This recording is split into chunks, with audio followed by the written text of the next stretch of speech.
세상에 의미 없이 떠도는 풍문은 없다. 화끈하고 속 시원하게 풀어드리겠습니다. 조근접 밀착 토크. 풍문으로 들어가시죠. 반갑습니다, 여러분. 반갑습니다. 최근 TV를 보다 보면 스타뿐만 아니라 가족들도 함께 방송에 나오는 경우가 참 많죠. 네, 요즘 상민 오라버님께서도 어머니하고 함께 방송 출연하고 계시잖아요. 어머님께서 사실 방송에 나오시니까 용돈도 버시고 주변에서 좀 알아보시는 분들도 좀 계셔서 되게 좋아하시지 않으세요? 네, 좀 걱정스럽기도 하고요. 아, 왜요? 연예인병 걸렸나요? 연예인병 조심하셔야 되는데 늦음하게. 휴게소만 네. 들릴 때마다 상민 엄마라고 그러고 를 알아보신다고. 그렇죠. 요즘 너무 유명해지셔가지고. 그리고 또 제가 사실은 어머님하고 이렇게 많은 대화를 좀 안 하는 약간 과묵한 아들이다 보니까 네. 그 TV를 통해서 사는 제 모습을 보고 이렇게 좋아하시는 것 같아서 그나마 전 좀 기분이 좋습니다. 저 궁금한 게 어머니가 버는 수입은 네. 혹시 채무에 뭐 전혀 따로따로인가요? 어머님이 바로 저한테 문자 보내셨어요. 뭐라고요? 내가 여기서 출연해서 출연료 받는다고 매달 보내는 용돈과 월세를 끊진 말아줘. 아, 그쵸. 그건 또 별개로 생각하시니까. 아휴. 여기서도 혼나고. 하여튼 뭐 연예인들도 TV에서는 웃고 웃지만 뭐 알고 보면 사연 없는 사람이 별로 없을 정도로 가족에 대한 사연이 하나쯤은 다 있습니다. 뭐 저 같은 경우도 제 조카 얘기를 뭐 제가 얘기를 하는 거는 뭐 조카들도 이제 당당하게 뭐 한 인격체로서 살아가기를 바라는 삼촌의 마음으로 이야기를 많이 하고요.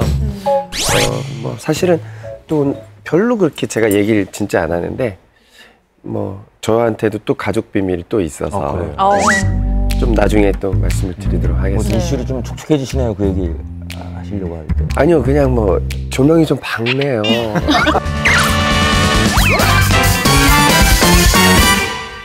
스타에 숨겨진 가족 이야기입니다. 목사가 신도들로부터 200억 원을 가로채서 원더걸스의 예은 씨의 아버지로 이특 씨의 아버지, 할아버지, 할머니께서 로 인한 사망이라는. 저는 장례식장에 갔었습니다. 많은 생각을 하는 것 같더라고요. 너무 가슴이 아파서. 그야말로 엄친딸 한그루 씨에게 제 친동생이 아닙니다. 당신과 당신 가족하고는 볼 일이 없다. 저한테도 또 가족 비밀이 또 있어서 이복 형이 있어요. 그래서 오늘 저희가 준비한 주제는요. 스타에 숨겨진 가족 이야기입니다. 사실 연예인의 부모님에게 연예인 자녀들은 그야말로 자랑하고 싶은 존재입니다. 그런데 최근 연예인 자녀의 스타성을 이용한 부모가 있다고 해서 논란이 됐었죠. 먼저 사건에 대해서 좀 짚어드리자면 서울 강남 한 교회 담임 목사가 150여 명의 신도들로부터 200억 원을 가로채서 구속된 사건이 있었습니다. 그러니까 담임 목사가 200억을 약간 사기를 친 거예요? 저 처음 들어봐서. 대박. 아니 뭐 신도들한테 뭐 이렇게 사기를 치는 뭐 돈을 종종 가로채는 사건들을 많이 봤잖아요. 네. 봤지만 200억이란 금액은 너무 큰 것 같은데 대체 어떤 스타의 아버지인가요? 네, 그분은 바로 대한민국 대표 걸그룹 원더걸스의 예은 씨의 아버지로 밝혀졌습니다. 그 목사인 예은 씨 아버지가 지난 2010년도부터 지난해 8월까지입니다. 약 한 7년간 878차례에 걸쳐서 약 200억 원을 사기친 혐의를 받고 있는데요. 사실 뭐 신도들한테 10년짜리 연금을 가입하면 매월 이자를 보장해주고 나중에는 투자금보다 더 많은 금액을 돌려주겠다라고 사기를 친 혐의입니다. 어쨌든 이분의 그 사기 행각이 담겼다고 할 수 있는 설교 영상이 좀 있대요. 한번 볼게요. 200원에 산 주식이 적어도 2,000원의 가치는 되다. 정말 이 하나님께서 먼저 우리 여기 있는 분들에게나 여러분의 가족들에게 그냥 100만 원이니까 한번 따라서 100만 원인데 7년 동안 주님이 이동을 통해 역사하셨는데 그냥 이것저것 다 떠나서도 100만 원이야 내가 헌금했다. 제가 너무 강조를 안 하려고 한다. 강조하다 보면 또 강요가 될 수가 있거든요. 근데 하나님께 영광을 돌립니다.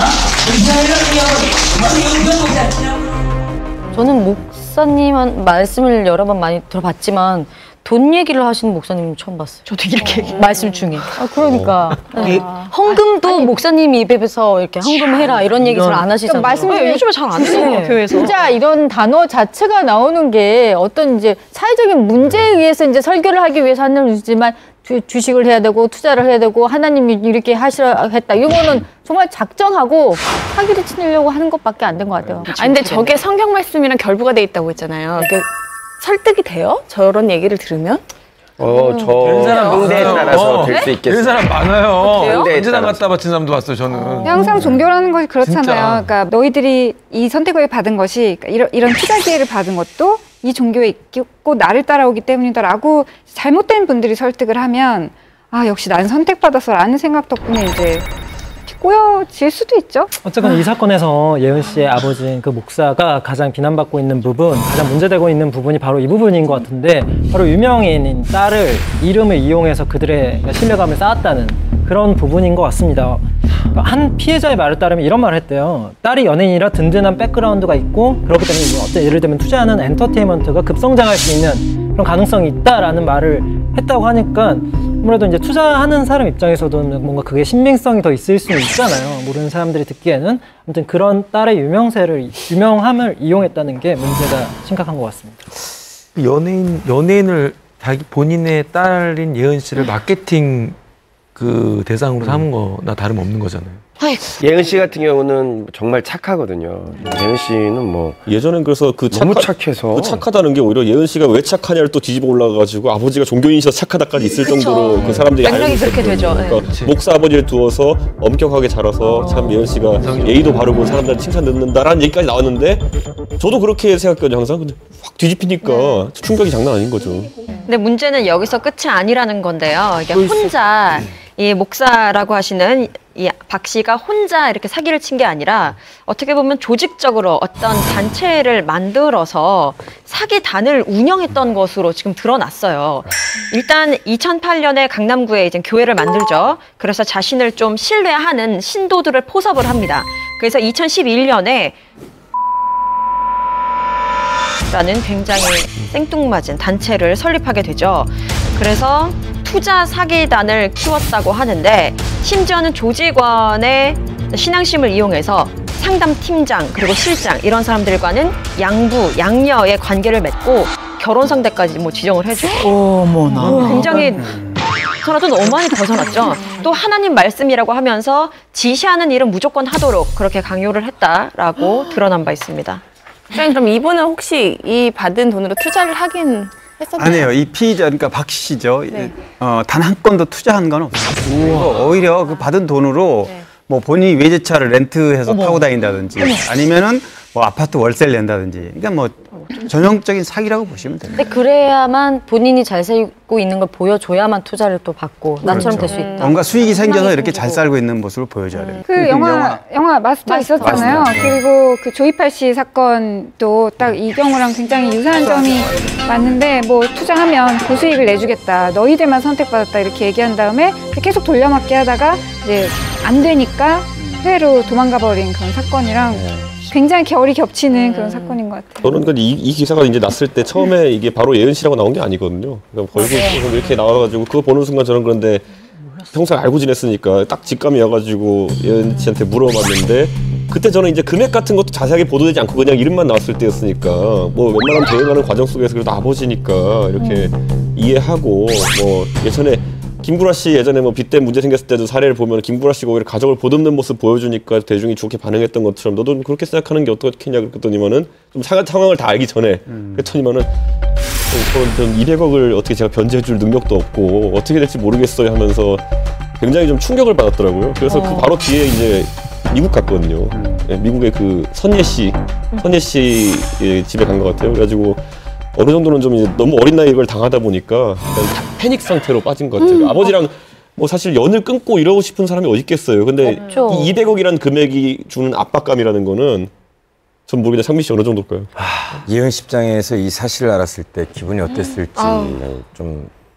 저희가 맨 처음에 이 사건이 경찰에 터졌을 때 차일부 기자들, 출입 기자들에게 이 얘기를 들었어요. 그날 들었는데 다들 그랬어요. 이거 예은 씨는 밝히지 말자. 그쵸. 왜냐면 그가 정말로 잘못한 건 아니니까. 그러니까 그 피해자들이 그의 이름을 언급했지만 이거는 정말 그가 잘못한 게 없는데 정말 연예인의 생명을 끝낼 수도 있는 거다라는 식으로 실시가 됐다가 이제 나중에 이제 알았다시피 저는 이름 안 나왔어요. 그래서. 나중에 아니요 한참 뒤에 어쨌건 그게 이제 연예부에서 이제 보도가 되면서 이니셜 보도가 됐었고 당연히 이제 이니셜 보도가 되다 보면 그 다음에 이름이 나오게 되는 수순을 밟게 된 건데 여기서는 그냥 예은 씨가 안 됐다라고 생각을 하면 될 것 같고 투자를 하라고 했을 때 그냥 기본적으로 말도 안 되는 그런 수익에 대한 투자라든지 이런 부분에 대해서 의심을 했어야지 이게 유명인의 아버지, 유명인의 가족이라고 심지어 그 사람이 유명인이라고 해도 그건 본인들이 판단을 좀 더 정확하게 했으면 어땠을까라는 안타까움이나 아쉬움은 있어요. 근데 피해자들을 왜 그렇게 피해당했어 이렇게 얘기하는 건 되게 위험한 것 같고 사기치려고 하면 안 먹으면 아니 근데 그게 예은 씨 때문이었다라고 이제 아니 그건 전혀 아니죠. 근데 왜 그런 얘기를 듣고 믿었어라고 하면 지금 사실 인생이 걸린 돈을 잃고 눈물 흘리고 있는 상황이 있을 수도 있는데 그건 조금 그렇죠. 아닌 것 같아요. 그러니까 저는 그 부분보다 어쨌건 예은 씨 때문이다라고 얘를 하는 사람이 있고 사람들이 시선이 아마 예은도 뭔가 이런 식으로 약간 시선이 쏠릴까봐 그 부분을 좀 약간 도려냈으면 한다는 마음인 거죠. 애초에 이게 왜 보도됐는지 저는 그게 되게 예를 폭력적인 들어 것 이 사기 행각으로 인해서 예를 들어 번 돈이 예를 들어 그 돈을 예은 씨가 썼다 뭐 이러면 모르겠지만은 실질적으로 예은 씨 같은 경우에는 10년이 넘게 지금 이제 독립생계를 꾸려가지고 하고 있는 상황이기 때문에 뭐 어떻게 알고 맞고 이런 상황이 아니었거든요. 그러니까 그 비난 같은 경우는 좀 자제를 해야겠죠.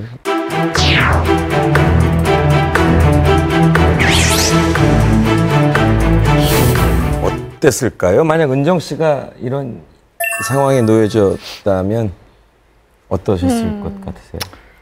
물론 뭐 그런 일은 없겠지만 만약에 저 같으면 솔직히 부모잖아요. 어떻게 할 수도 없는 문제고 뭐 남이면 사실 고소라도 하고 뭐 싸우기라도 하고 그럴 텐데 부모가 이러면 어떻게 뭐 해결할 방법도 없고 진짜 미쳐버렸을 것 같아요. 저희 엄마는요.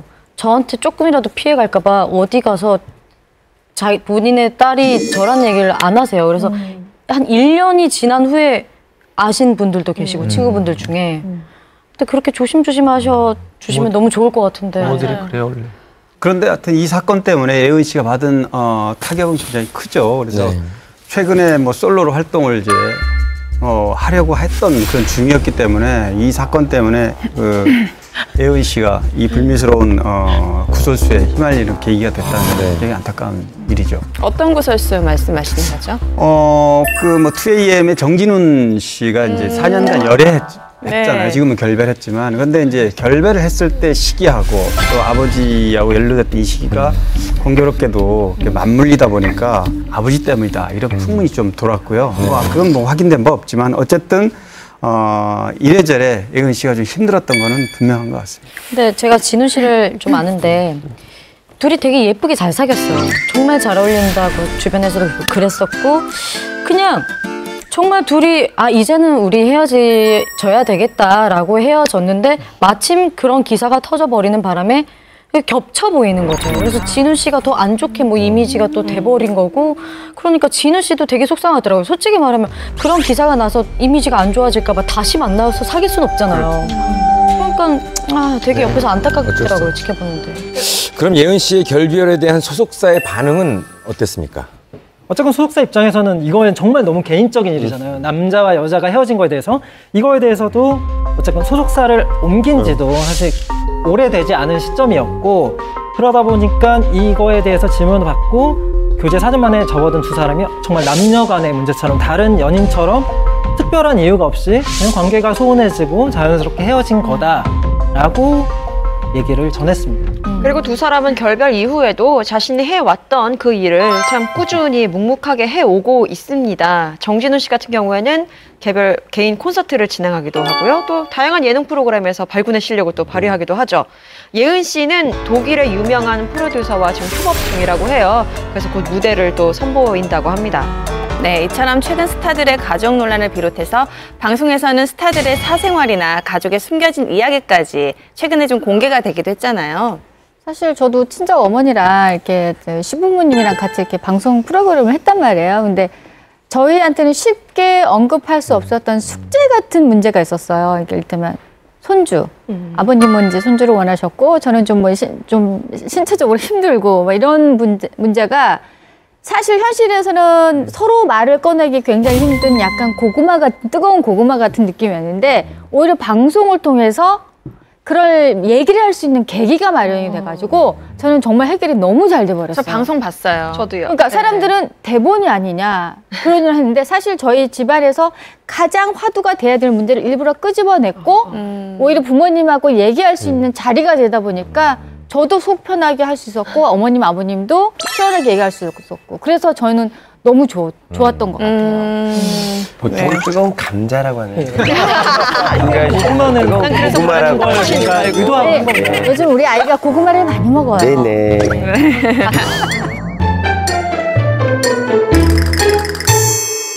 최근 가족사가 공개된 스타 중에 구구절절한 사연으로 안타까움을 샀던 분이 있습니다. 네, 주인공은 바로 성현아 씨입니다.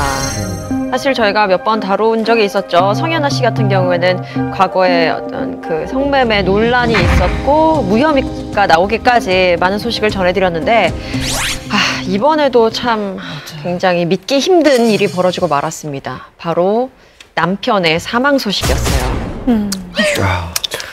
성현아 씨의 남편인 최 씨가 경기도 화성의 한 오피스텔 공사 현장 그 인근에서 주차된 차 안에서 발견이 됐습니다. 이제 그 현장 근로자가 심한 악취가 나서 신고를 하게 됐고 이젠 출동을 해서 발견이 된 거라고 전해졌죠. 경찰 조사에 의하면 이제 뭐 차 안에는 번개탄 한 장이 피워져 있었다고 했고 또 타살 흔적이 없었기 때문에 결국 자살로 결론이 났죠. 이분이 자살을 한 이유가 밝혀졌나요? 알고 보니 뭐 돈 관계였어요. 이제 그 남편분이 최 씨가 168억 원을 횡령한 혐의로 사실은 수배 중이었다고 합니다. 그리고 뭐 한때는 좀 잘 나가는 사업가였는데 뭐 졸지에 좀 피의자 신분이 돼서 도망 다녔던 것이 좀 압박을 받지 않았나. 그래서 좀 나쁜 선택을 하지 않았나 이런 생각이 좀 드네요. 보니까 이제 내용이 이제 횡령이라고 지금 돼 있는데 뭐 따져보면 이제 전체 금액이 다 횡령이 아닐 수도 있고 뭐 일부 횡령에 뭐 어떤 여러 가지 일이 있을 수 있는데 만약에 이 금액을 횡령으로 그 수배가 내려졌다면 본인이 돌파할 수 있는 방법은 없다고 봐야죠. 그렇죠. 왜냐하면 형사적인 처벌이 아닌 민사적인 처벌에 놓여진 어떤 채무다라고 하면 충분한 협의가 가능합니다. 뭐 채권자들과 서로 간에 어떻게든 뭐 쌍방의 어떤 서로 간의 문제로 인한 발생된 채무이기 때문에 어떤 뭐 투자라든지 어떤 형태를 뭐 민사적으로 좀 어떤 대표가 책임감 있게 갚겠다라고 하면은 충분한 기간도 기다려줄 수 있고. 근데 이건 횡령이라고 하면 법적인 처벌을 받아야 되는 죄거든요. 그리고 5억 이상이면 뭐 특가법에 해당되고 100억 이상이면 거의 엄청나게 긴 시간을 또 처벌을 받아야 되기 때문에 마음의 그 압박감은 굉장히 심했겠죠. 근데 제가 알기로는 성현아 씨가 그 이 남편 최씨분하고 재혼한 걸로 알고 있어요. 아무래도 두 번째였기 때문에 좀 더 신중하고 좀 더 잘 되길 바랬었는데 이런 상황이 됐다고 생각하니까 본인이 굉장히 많이 힘들 것 같아요. 네, 가연 씨 말대로 성현아 씨가 최 씨 결혼을 2010년에 했는데 이제 재혼이었습니다. 근데 재혼한 지 2년 반 만에 사실상 별거에 들어갔고요. 그러니까 재혼한 최 씨하고는 사실상 별거 상태에서 이제 그 문제가 불거졌고 또 공교롭게도 남편도 그 엔터 사업도 기울어서 잘 되지 않았기 때문에 이래저래 좀 힘들었던 시기다. 뭐 그런 성매매 혐의로 좀 재판을 받고 있었지만 사실 뭐 성현아 씨 남편 지인을 저희 우먼센스 매체에서 만난 적이 있는데 당시까지만 해도 두 사람의 관계가 그렇게 안 좋은 건 아니었다고 해요. 이제 실제로 이제 그 지인의 말에 따르면은 이제 성현아 씨 남편이 아내의 무죄를 좀 돕고자 변호사를 좀 알아보고 실제로 좀 많이 도움을 주고자 노력을 했다고 해요. 그래서 또 실제로 옆에서 본 사람들의 말에 따르면은 굉장히 사랑하는 우리가 생각하는 것보다 좀 견고한 부부였다라고 하고 또 시어머니도 저희가 좀 만난 적이 있어요. 우리 며느리를 믿는다라는 얘기를 하신 걸로 봐서 생각했던 것보다는 뭐 이런 가족 간의 관계들이 나쁘진 않았다 이렇게 좀 추측이 됩니다. 그렇게 뜨거운 사랑을 하는데 뭐 경제적인 문제 때문에 별거를 할 수 있을지 좀 궁금한데 가연 씨는 어때요? 이런 경우라고 치면 뭐 경제적인 문제라는 게 사실 이렇게 부부간에 있는데서 어디 남편이 뭐 빚을 진 경우에 빚 독촉이 오거나 이런 경우에는 가족이 같이 사는 공간이 이제 침해를 받다 보면 아무래도 별거를 할 수밖에 없지 않을까나 저는 생각이 들어요. 그렇지 않겠어요, 이상민 씨? 네? 그렇지 않아요? 채권자가 집에 맨날 와서 전화하고 채권자가 이렇게 하게 되니까 채권자가 따로 나가 있는 경우 아니면 아내나 가족을 위해서 일부러 이혼을 하는 경우 그런 경우도 많이 있는 걸로 저는 알고 있어요. 거기다 더 안타까운 거는 알고 보니까 성현아 씨의 재산도 많은 부분이 남편 그 사업에 포함되어 있다 보니까 성현아 씨도 같이 그렇게 경제적으로 힘들었다 이런 얘기도 있습니다. 결국 성현아 씨는 이혼 소송을 진행을 하게 되는데요. 하지만 남편과 연락이 닿지 않았고 또 재판에도 남편이 나타나지 않았기 때문에 이혼 소송이 진행될 수 없었죠. 일단 현실적인 문제로 가자 보면은 성현아 씨가 결국 이혼을 안 했기 때문에 법적으로는 아직 부인인 상태잖아요. 그러면 이 그 빚 있잖아요. 남편의 빚. 네. 그러니까 168억 원이라는 빚은 어떻게 되나요? 원래 상속받을 때 어차피 선택 상속이 안 되니까 뭐 재산이 있다면 재산대로 상속받고 부채는 안 받겠다 이럴 수 없는 거거든요. 그러니까 성현아 씨가 지금 같은 경우에는 사실 부채가 너무 크다 보니까 상속을 받으려고 하지 않겠죠. 그렇기 때문에 상속 포기하고 그러면은 뭐 성현아 씨가 채무를 갚아야 되는 상황까지는 가지 않을 걸로 보입니다. 성현아 씨 입장에서는 정말 큰 충격이었을 것 같은데요. 그런데 성현아 씨가 가족으로 인해 충격받은 사건들이 이번이 처음이 아니라면서요. 네, 사실 성현아 씨가 여태까지 했던 작품이나 뭐 이런 것들을 보면 굉장히 부잣집 뭐 며느리로 나오기도 하고 당당한 워킹맘으로도 나와서 이분의 인생이 굉장히 평탄했을 것 같다라고 볼 수도 있겠지만 천천히 살펴보니까요. 어렸을 때부터 아버지가 사업 실패로 가세가 좀 많이 기울었다고 합니다. 그런데 그 이후에 갑자기 어머니가 사망을 하게 됩니다. 아마 뭐 당시 어머니가 젊은 나이인데 지병이 있었는지 없었는지 모르냐 갑자기 그 여동생 성현아 씨 여동생을 목욕시키다가 이제 쓰러졌는데 근데 이제 성현아 씨가 이 얘기는 나중에 한 얘기인데요. 아버지가 사실 바로 병원을 데려가서 치료를 한 게 아니고 집에 알던 한의사를 불러서 치료를 일단 했다고 그래요. 그리고 하루가 지난 다음에 이제 이렇게 소생이 안 되니까 이제 병원을 갔는데 그러고 나서 일주일 동안 거의 의식불명 상태에 있다가 세상을 떠났기 때문에 성현아 씨가 가슴 아파하는 거는 엄마의 말 한마디 들어보지 못하고 갑자기 결별하게 됐다 이런 거죠. 성현아 씨의 시련은 근데 이게 끝이 아니었습니다. 어머니가 돌아가시고 이후에 아버지가 이후 3년 후에 재혼을 하신 건데 사실 이제 아버지 같은 경우에 아까는 어느 정도 이제 사업 실패가 있었지만 이후에 이제 다시 뭐 재개를 하셨고 아버지가 이제 명문대 출신의 대기업의 임원까지 했던 분이시기도 하셔서 이제 넉넉한 삶이 되신 거예요. 근데 이제 그때 새어머니를 맞이했는데 이때부터 그 새엄마가 집안의 돈 관리를 하면서 오히려 이 성현아 씨와 성현아 씨 세 자매 고생이 본격적으로 시작이 된 겁니다. 흡사 정말 드라마의 한 에피소드 같아요. 새엄마가 세 자매에게 용돈을 아예 안 줘서 교통비가 없어서 늘 걸어 다녔고 심지어 배가 고파서 세 자매가 우는 날도 굉장히 많았다고 합니다. 결국 고등학교 때 이 집을 나와서 이제 자매들끼리만 따로 살게 됐다고 합니다. 저도 성현아 씨랑 좀 친분이 있는데 성현아 씨가 항상 실물이 진짜 예쁜 연예인 중에 한 명이에요. 화면보다. 저랑 비슷하네요. 그렇죠. 너무 쑥 들어온다. 너무 옆에 앉아 있었다. 맞아요. 이게 너무 다운된 것 같아서 제가 한번. 실물이 진짜 더 예쁜 연예인들이 뭐 한은정 씨도 그렇고 성현아 씨도 그렇고 약간 진하지 않으면서 되게 근데 항상 만나면서도 이렇게 슬픔이 좀 잠겨 있는 듯한 느낌을 항상 받았었거든요. 말도 조용조용히 하면서. 근데 이제 이때 미스 코리아 그렇게 출전하고 이제 본인이 생계를 유지해야 된다는 그런 강박관념에 항상 좀 그런 모습이 내재되어 있었던 친구이긴 했었어요. 그러니까 미스 코리아에 출전한 것도 사실은 그런 어떤 경제적인 어려움을 어려서부터 겪었기 때문에 정말 보란듯이 살아보기 위한 어떤 꿈을 펼치는 과정이었다고 보시면 되고요. 미스 코리아 지역대회에서 진 1등한 거죠. 아마 미스 광주로 제가 기억하고 있는데 그러고 나서 본선에 와가지고 이제 미로 당선이 됐는데 그게 이제 본격적으로 방송 활동을 하게 된 계기가 된 겁니다. 그럼 그 시점부터 이제 실현은 끝나고 꽃길만 혹시 걸었나요? 그랬으면 좋았을 텐데 너무 큰 시련이 또 닥쳐옵니다. 세 자매가 따로 살았잖아요. 그런데 이제 아끼던 동생, 그러니까 그 어머니가 씻겼던 그 동생이 갑작스런 화재 사고로 세상을 떠나게 됩니다. 그 힘겹게 사춘기를 보냈기 때문에 서로 다 돈을 벌어야 하는 그 시기였잖아요. 그래서 이 동생에게 가족들의 권유를 좀 했다고 해요. 좀 기술학원이나 이런 데 가서 좀 무엇을 배워라 라고 했는데 그 기술학원이 화제가 났다고. 예.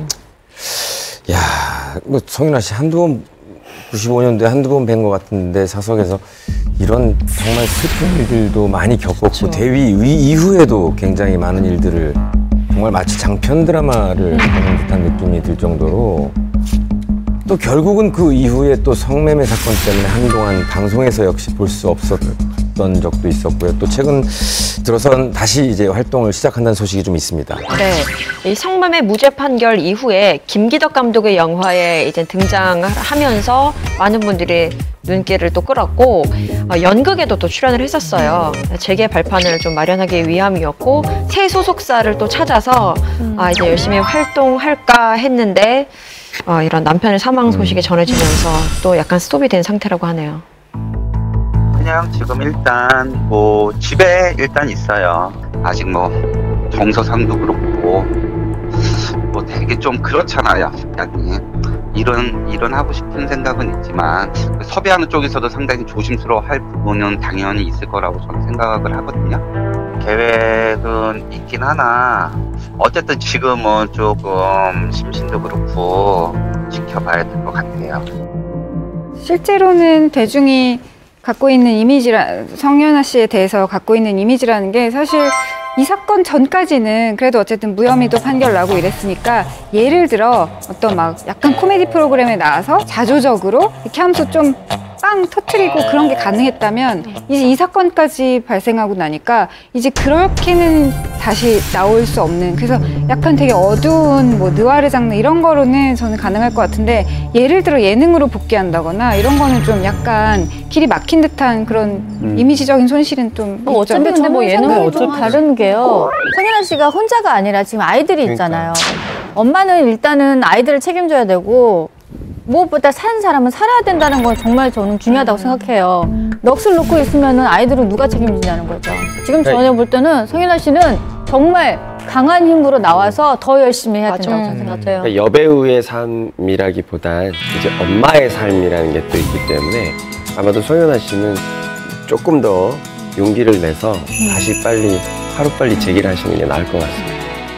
그런데 이렇게 성윤아 씨처럼 안타까운 가족사로 인해 연예계 활동에 영향을 받은 스타가 또 있었다면서요.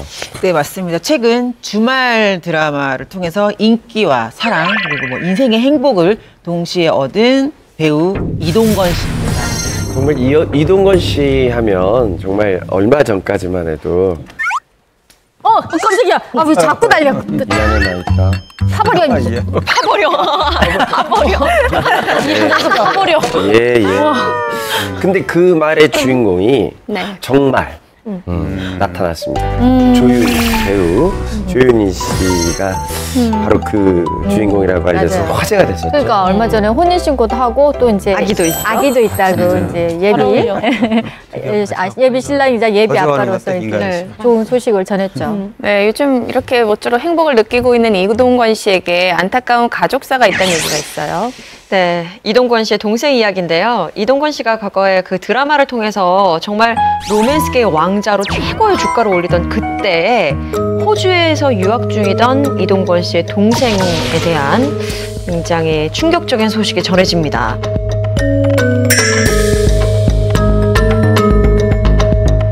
(2008년이었는데요) 그때 호주에서 이런 사건이 있었죠. 시내 한복판에서 한국인 유학생 2명이 중국인 학생이 휘두른 그런 칼에 찔리는 사건이 있었어요. 그래서 한 명은 사망을 하고 한 명은 중태에 빠진 일이 있었습니다. 그 당시 한 매체에서 그 사건 현장에 담긴 CCTV를 공개해서 좀 화제가 됐었는데요. 영상 속에서는 이동건 씨 동생과 함께 있던 송 씨가 가슴을 좀 움켜쥔 채 비틀거리면서 어디 식품점 안으로 들어가는 모습이 담겨 있어서 좀 충격을 줬었죠. 제가 호주를 갔을 때 바로 그 거리를 지나다녔었어요. 그래서 거기가 아마 패스트푸드점 안에서 벌어진 일이었던 것 같은데 그 바로 앞에서 편의점 앞에서 제가 이제 알던 거리여서 더더욱 그 영상 보고 저도 굉장히 충격을 받았고 그 중에 하나가 바로 이동건 씨의 동생이라는 얘기에 정말 저도 깜짝 놀랐었어요. 네, 안타깝게도 그 2명 중 1명 사망한 사람이 바로 이동건 씨 동생이어서 정말 많은 충격과 안타까움을 전했죠. 아니 근데 대체 그 중국 학생은 왜 그런 거예요? 뭐 서로 알던 사이 뭐 원한 관계나 뭐 그런 건가요? 원한 관계는 아니었고요. 당시 이제 사건을 목격했던 사람들의 증언에 따르면 중국계 학생 2명이 이동건 씨 동생과 그 친구에게 뭐 외제를 보느냐고 시비를 걸었고 그렇게 시비가 붙으면서 갑자기 그 중국계 학생이 꺼내서 흉기를 휘둘렀다고 합니다. 동생의 갑작스러운 사망 소식에 이동건 씨는 정말 큰 충격을 받았겠습니다. 네, 당연하죠. 저희도 이렇게 일면식도 없는 사람들의 소식을 듣고 너무 충격을 받았는데 가족들은 뭐 이로 말할 수 없겠죠. 바로 이 소식을 듣고 이동건 씨는 부모님과 함께 호주로 달려갔다고 하고요. 그 자리에서 주저앉아서 목 놓아 펑펑 울었다고 합니다. 그 동생에 대한 애틋한 감정이야 뭐 다 말할 게 없는데요. 네. 지금 사실 이동건 씨 같은 경우는 동생과 관계가 나이 차가 8살 차이예요. 그러니까 부모님이 늦둥이로 나와서 각별하게 또 동생에 대한 그런 감정이 좀 많았기 때문에 특히 이동건 씨의 슬픔이 좀 컸고 또 호주로 보내고 나서 이동건 씨도 그 유학가 있는 동안 또 수시로 연락하고 가고 뭐 이렇게 굉장히 그런 그 동생에 대한 그 애틋한 감정 표현을 직접적으로 많이 했다고 그러는데 그런 와중에 이런 불행한 일을 당했으니 얼마나 가슴이 아프겠어요. 근데 뭐 방학 때 이제 한국에 동생이 오면 거의 대부분의 시간을 같이 보낼 정도로 친했다고도 하고요. 근데 좀 마음 아픈 게 이제 동생이 호주 유학 결정할 때 이제 이동건 씨가 되게 많이 강력히 추천했다고 하더라고요. 그래서 더 마음이 많이 아팠을 것 같기도 하고요. 자기 탓인 것 같은 느낌도 있었겠죠. 저는 문득 생각난 건데 그 당시에 이동건 씨가 입국하던 그 장면을 보면은 동생의 위해를 직접 들고 왔거든요. 그래서 그 이동건 씨 얼굴을 이렇게 보면은 뭐라고 말을 할 수 없는 정말 온갖 감정들이 들어있는 것 같더라고요. 그래서 그 표정이 말해주는 그 감정 슬픔들을 알 수 있었는데 또 당시에 호주에서 장례 절차를 도맡아서 다 본인이 진행을 했다고 하더라고요. 네, 이동건 씨는 이제 동생의 장례를 호주에서 치르고 한국에 와서는 장례 미사를 드린 것으로 그때 전해졌죠. 근데 또 그때 그 헤어진 전 연인이었던 그 한지혜 씨가 가장 먼저 빈소에도 찾아와서 가족과 그 이동건 씨를 위로를 했다고 합니다. 이때 당시에 이동건 씨가 이제 한류 스타의 타이틀을 걸고 일본에서 활동을 하려고 하는 초일기였었거든요. 그래서 이제 이렇게 겹치고 그래서 상황이 좀 안 좋았던 걸로 기억이 합니다. 동생 그 사건이 일어난 이후 6일 후가 이동건 씨 싱글 앨범 발매도 있었고 일본에서의 첫 번째 그 가수 데뷔하는 날을 앞두고 있던 거라서 일반적으로는 이게 아무래도 이거를 연기하지 않을까, 일정을 연기하지 않을까라는 게 일반적인 관계자들의 예측이었는데 그게 아니라 오히려 그냥 예정대로 모든 예를 들면 드라마 촬영이라든지 그 일본에서 팬미팅까지 모두 소화하며 의연한 자세를 대처하는 게 인상에 좀 깊게 나왔습니다. 저라면 스케줄을 소화를 못 해낼 것 같아요. 얼마 전에 뭐 윤정수 선배님도 시사회 기자회견 도중에 나갔죠. 네, 어머니가 돌아가셨잖아요. 근데 끝까지 마치고 나가셨거든요. 그 모습 보면서 나라면 저렇게 못했을 것 같다. 대단하시다라는 생각 들었거든요. 사실 뭐 이동건 씨는 좀 잊어야 되니까 그 일들을 더 열심히 밖에서 스케줄을 소화하지 않았나 싶네요. 슬픔은 사실 집에 혼자 있으면 더 하거든요, 사실. 실제로 그렇게 하면 효과가 좀 있나요? 은영 씨.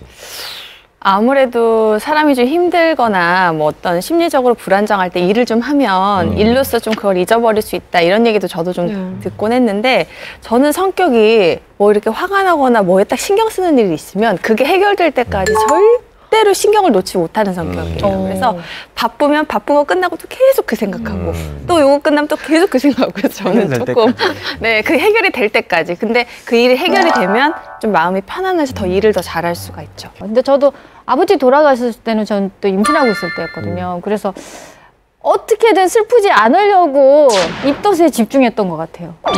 아, 진짜 그게 가능해요? 예? 그게 가능해요? 그러니까 입덧하는 게 너무 힘든데 그게 더 힘들다라고 많이 생각하려고 노력을 했었어요. 그렇지 않으면 자꾸 아버지 생각이 나니까. 어쨌든 뭐 그럼 이동건 씨 동생의 그 사망 사건의 결론은 어떻게 마무리가 됐나요? 그 범인은 범행 후에 택시를 타고 도망갔다고 합니다. 근데 결국 잡혔다고 해요. 그래서 결론은 뭐 한 명 같은 경우에는 징역 13년 3개월, 그리고 또 한 명은 15년 6개월을 선고받았다고 합니다. 아니, 보통 외국 보면은 그런 막 범죄 저지르면 153년형 막 이런 거 때리지 않나요? 그 정도는 줘야 되는 거 아니에요? 그러게요.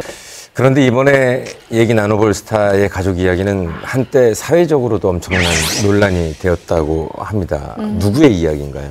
네, 바로 슈퍼주니어 이특 씨의 이야기인데요. 이특 씨는 뭐 지금도 굉장히 다양한 예능을 통해서 MC로서 거의 뭐 최고 군단에 자리 잡을 정도로 활약을 하고 있는 분인데요.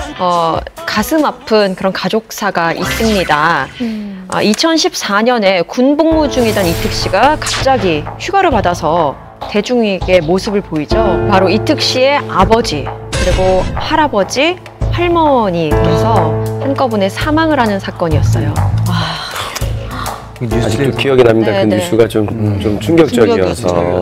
한 분도 아니고. 아니 뭐 그때 기사를 본 것 같은데 교통사고로 돌아가셨다고 기사를 본 것 같아요. 네, 처음에 당시 소속사가 밝힌 바로는 이특 씨의 아버지와 할아버지 할머니가 같은 차를 타고 이동을 하다가 교통사고를 당해서 사망을 했다라고 발표를 했습니다.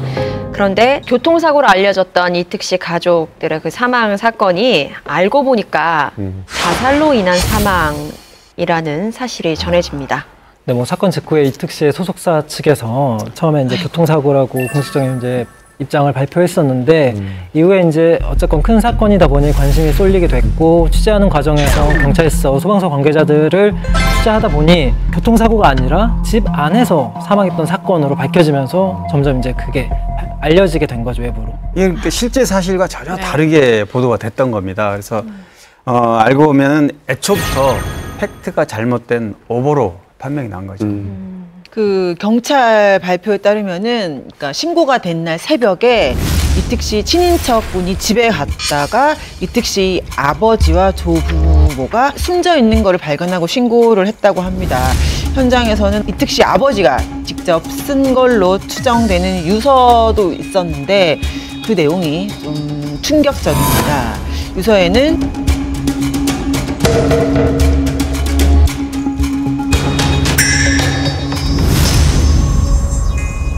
부모님을 내가 모시고 간다라고 적혀 있었습니다.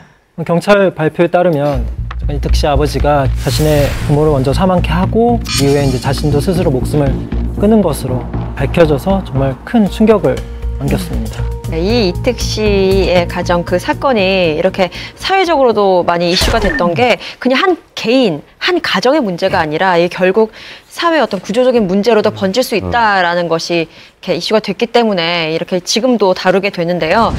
이특 씨의 아버지는 이특 씨가 중학교 시절에 이제 어머니와 그러니까 아내와 이혼을 하고 16년 가까이 홀로 부모님을 모셨다고 합니다. 그런데 이제 수년 전부터 두 분이 모두 아버지와 어머니가 할아버지 할머니가 모두 심한 치매 증상을 보였다고 해요. 보통 이건 우리가 예상할 수 없는 너무 큰 고통이고 힘든 일이었을 텐데 이로 인해서 이제 이특 씨 아버지인 박 씨가 우울증을 앓았다고 합니다. 사실 치매라는 병을 가지고 이제 사람들은 치매를 걸리면 이거를 병으로 인정하고 뭐 병원에 가서 치료한다 이런 게 아니라 특히 부모님이 치매를 걸리셨을 경우에 자식이 만약에 병원을 모시면 불효한다라는 생각을 이제 일반적으로 사회적으로 가지고 있어요. 그러다 보니까 불효자라는 인식을 받지 않기 위해서 집에 일부러 또 모시고 좀 나가시면 안 되니까 문을 잠근다든가 아니면 이제 속옷을 막 이렇게 하게 되기 때문에 계속 그러는데 이런 데서 오는 스트레스가 있거든요. 분명히 치매라는 건 병이고 병원에 모셔서 치료를 받게 되는데 주변 사람들이 나쁘게 받아들일까? 그런 게 아마 머릿속에 굉장히 많이 스트레스가 됐을 것 같아요. 이 사건에 좀 더 안타까웠던 대목이 있었는데 그 다음날 사건 발생 다음 날 이특 씨 아버지가 부모님을 요양병원으로 옮겨서 모실 예정이었다고 알려지면서 아무래도 너무 극단적으로 즉흥적인 생각으로 벌어진 일이 아닌가라는 생각을 하게 됐습니다. 또 하필 또 뭐 불행히 여러 가지가 겹쳐 찾아온 것이 원래 하시던 이제 사업도 좀 운영이 어려워지고 그래서 집담보로 이제 빚까지 냈는데 그 빚을 갚지 못하게 되는 상황까지 왔다고 하네요. 그래서 이제 생활고에 우울증이 겹치니까 결국 이제 그 끝에서 극단적인 선택을 할 수밖에 없는 상황으로 몰리신 것 같아요. 그런데 사실 참 생활고라는 얘기가 나와가지고 전 좀 의아했던 것이 이특 씨가 또 경제활동을 잘 하고 있잖아요. 그리고 누나도 또 배우 활동을 하고 있는데 생활고가 부각되어서 어떻게 된 일이죠?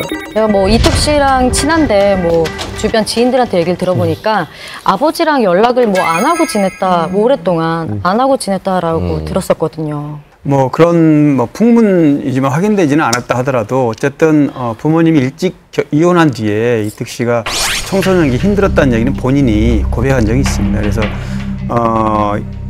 이혼한 이후에 어렸을 때니까 누나하고 외조부님하고 그 슬하에서 자랐다. 그렇고 당시에 이제 아버지에 대한 어떤 소회, 속내를 밝힌 적이 있었는데 아버지가 난 왜 이렇게 무서울까? 왜 나는 이렇게 불행할까? 경제적으로 조금 여유가 있었더라면 좋았을 텐데 이런 얘기를 한 걸로 봐서 어려서부터 이제 부모님 이혼 이후에는 경제적으로 정신적으로 굉장히 힘들었던 그런 배경이 있는 것 같습니다. 또 뭐 어린 시절 얘기를 하면서 뭐 어린 시절부터 부모님 사이가 별로 안 좋았다고 해요. 그래서 좀 부부싸움하는 모습을 좀 많이 봤고 또 아버님께서 좀 화가 나시면은 좀 폭행도 좀 한 번씩 해서 그것 때문에 좀 힘든 어린 시절을 보냈다 뭐 이런 얘기를 한 적이 있어요.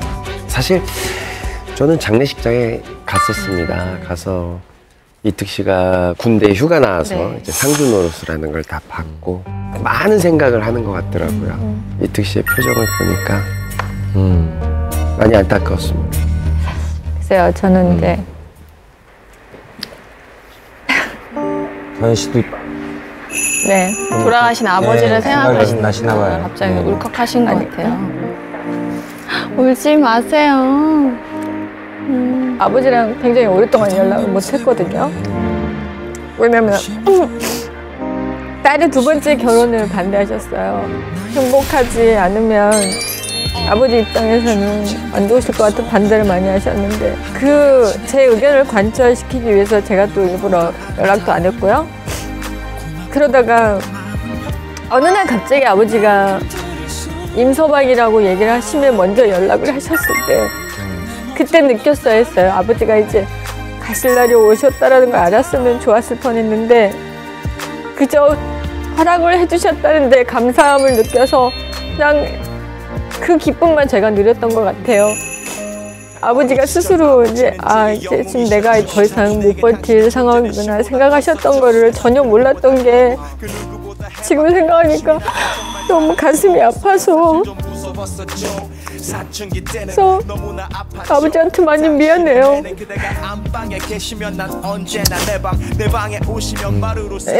그러네요. 그러니까 자식은 그런 것 같아요. 아무리 부모님이랑 싸워도 돌아가시고 나면 내가 왜 그랬던가 후회해봐야 의미가 없는 것 같아요.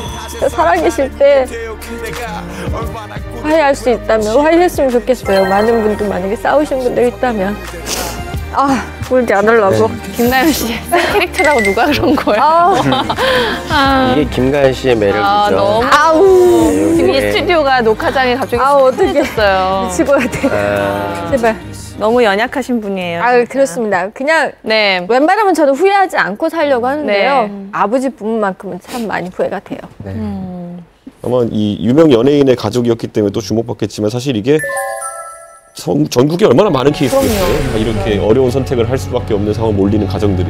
김가연 씨 말한 것처럼 치료를 받을 수 있게 요양병원에 모신다든지 사실 치매라는 건 회복이 거의 불가능한 상태로 계속 가는 거잖아요. 이런 것들에 대해서는 한 가정이 생활고 겪게 되는 거기 때문에 국가가 이런 부분에 대해서 고민을 많이 해야죠. 네, 어쨌든 사건 이후에 이특 씨와 그 이특 씨 누나 박인영 씨는 어떻게 됐나요? 네, 이특 씨는 장례를 치른 후에 부대로 바로 복귀를 한 것으로 그때 전해졌고요.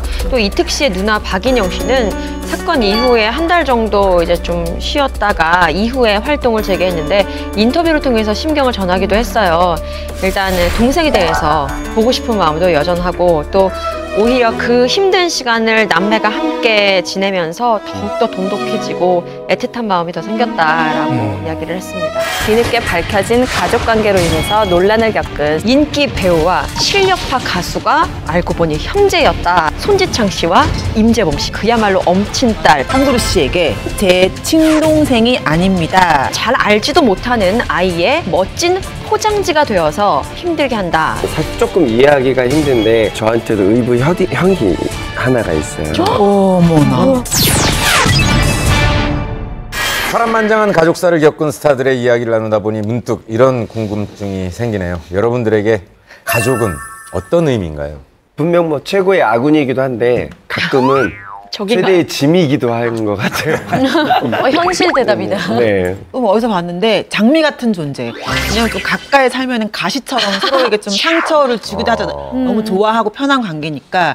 근데 조금 떨어져 멀리서 보면 지내면 예쁜 장미야. 향기가 계속 나는 그리운 그런 존재가 아닐까 싶네요. 그러니까 되게 유치한 말인데 삶의 이유라고 얘기하고 싶은 게 제가 살아야 된다는 생각을 가족 때문에 많이 한 적이 많아요.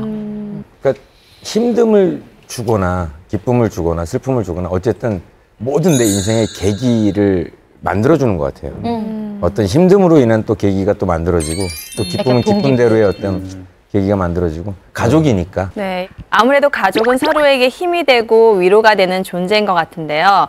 그런데 서로 위로가 되는 가족이 있는가 하면 뒤늦게 밝혀진 가족관계로 인해서 논란을 겪은 스타들도 있다고 합니다. 네, 맞습니다. 배우 한그루 씨가 좀 그런 케이스죠. 한그루 씨는 가수로 데뷔해서 이후에 배우로 영역을 넓히면서 로코 퀸으로 뭐 등극을 했었죠. 저도 좀 기억이 나는 게 처음 데뷔했을 때 한그루 씨가 약간 가수 유희 씨, 그 애프터 스쿨의 유희 씨랑 많이 흡사해가지고 그 압구정에 유희라는 별명이 있었거든요. 근데 집안의 스펙이 좋다 보니까 압구정이라는 수식어까지 붙어있던 연기자 중에 하나죠. 먼저 초등학교 5학년 때 미국에서 이제 유학을 했습니다. 그리고 중학교 3학년 때는 중국에 갔어요. 중국에서도 유학생으로 있었던 거죠. 또 탭댄스, 재즈댄스, 건무 여러 가지 재능을 또 익히게 됩니다. 그리고 미국에 유학 간 지 얼마 안 됐을 그 무렵에는 부시 대통령에게 미국 대통령 교육상을 수상한 경력까지 있어서 데뷔 당시에 그야말로 엄친딸이라고 주목을 받았죠. 그 스펙도 난리 났는데 집안도 난리 났습니다. 아버지는 CF 감독 출신이고 인기 록밴드 야다의 제작자이다라고 얘기했고 어머니는 광고 모델 출신이라고 합니다. 그래서 어머니의 끼를 또 본인이 그대로 물려받은 게 아닌가 뭐 이런 집안 얘기도 해서 굉장히 또 화제가 됐었죠. 뭐 부모님뿐이 아니고 그 나이 차이가 많이 나는 언니 오빠들도 있다고 그래서 이제 화제가 됐는데 12살 많은 큰언니는 이제 이대 성악과 출신이고 둘째 언니는 서울대 미대 출신. 그다음에 8살 많은 오빠는 또 고대 경영학과. 이야, 그러니까 타고난 DNA라 그러잖아요. 네. 그러니까 다 고학력에 끼까지 다분하니까 대단한 집안이네요. 게다가 한그루 씨의 집이 공개된 적이 있는데 그렇게 되면서 더욱 주목을 받았던 것 같아요. SNS를 통해서 뒷마당 최초 공개라는 글과 함께 지금 저희 집 뒷마당에 꽃 심는 중이세요 라면서 의리의리한 뭔가 집 사진을 공개를 했단 말이에요. 저거는 뭐 거의 동화책에 나오는 유럽의 장미. 미국 집 아니에요? 뉴욕 외곽에 있는? 어쨌든 이런 엄친딸 이미지가 이제 어쨌든 인구의 회자되니까 되게 인지도가 많이 올라갔고 그 과정에서 좋은 이미지도 좀 쌓여서 있었던 것 같아요. 그리고 뭐 여러 드라마에 이제 출연하면서 인지도가 더 넓어졌는데 24살이면 사실 결혼하기 되게 어린 나이인데 갑자기 또 9살 연상의 남자와 깜짝 결혼 발표를 해서 또 화제가 됐죠. 네, 한그루 씨가 연기자로서 한창 발돋움하던 그때에 자신의 SNS를 통해서 셀프로 남자친구를 공개합니다. 사실 많은 연예인들이 뭐 기사나 어떤 파파라치 때문에 이렇게 타인에 의해 찍혀서 억지로 뭐 인정을 하는 경우가 많은데 전혀 이 경우는 아니었어요. 한그루 씨가 먼저 밝히고 이 9살 연상의 남자친구와 얼마 안 있어서 결혼을 하겠다고 또 결혼 발표까지 스스로 하죠. 그런데 한그루 씨의 행복한 나날이 잿빛으로 변하게 되는 사건이 발생하게 됩니다. 한그루 씨가 결혼 발표를 하고 나서 3일 뒤에 한 사이트에 글이 하나 올라오는데 그 제목이 좀 충격적이기도 하고 자극적입니다.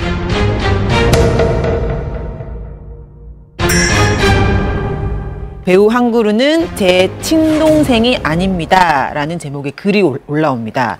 그 내용을 좀 보면요. 이제 글쓴이가 이렇게 얘기합니다.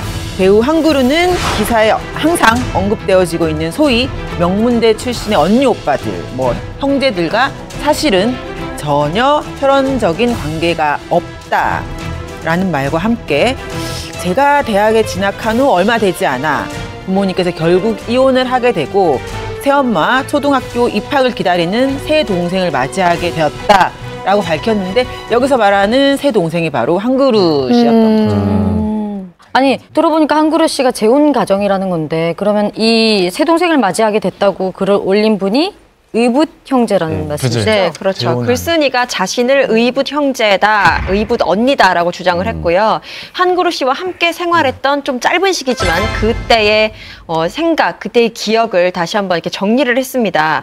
함께 생활했던 그 몇 달 동안 저희는 정신적으로 평생 지우지 못할 지독한 상처를 입게 됐고 결국 고3 수험생이 된 동생과 함께 독립해서 나와서 살게 됐다라고 그때를 기억을 했고요.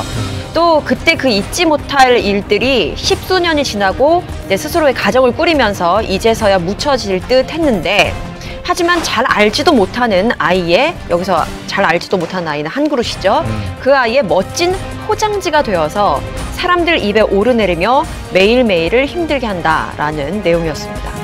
본인들이 언급이 되는 게 힘들다는 거죠. 언론에 비춰진 거로 대로라면은 가족이 실제로 되게 자랑스럽게 여기는 것 같이 이야기했잖아요. 근데 같이 오래 살지도 않았고 몇 달밖에 안 살았고 왜 제가 연애 생활하는데 내 얘기를 들먹거리느냐라고 생각할 수도 있을 것 같아요. 사전에 이게 양해가 안 된 상황이니까. 그런데 한그루 씨가 데뷔한 2011년 때부터 쭉 언니 오빠에 대해서 이야기를 해왔다고 하는데 그동안 아무 말 없다가 결혼 발표를 하고 이제 3일 만에 이런 글을 쓰게 됐다는데 이유가 좀 있을까요? 그러니까 왜 이런 결혼 기사가 나면 이제 기자들이 한그루는 누구라는 이런 제목과 함께 어느 집안이고 어느 스펙이고 이런 얘기를 쓰잖아요. 또 다시 한번 이렇게 본인들의 이름이 오르내리고 한그루 씨 이미지가 아주 좋게 비춰지는 게 사실은 좀 못마땅했을 수도 있을 것 같아요. 저는 좀 이해해요.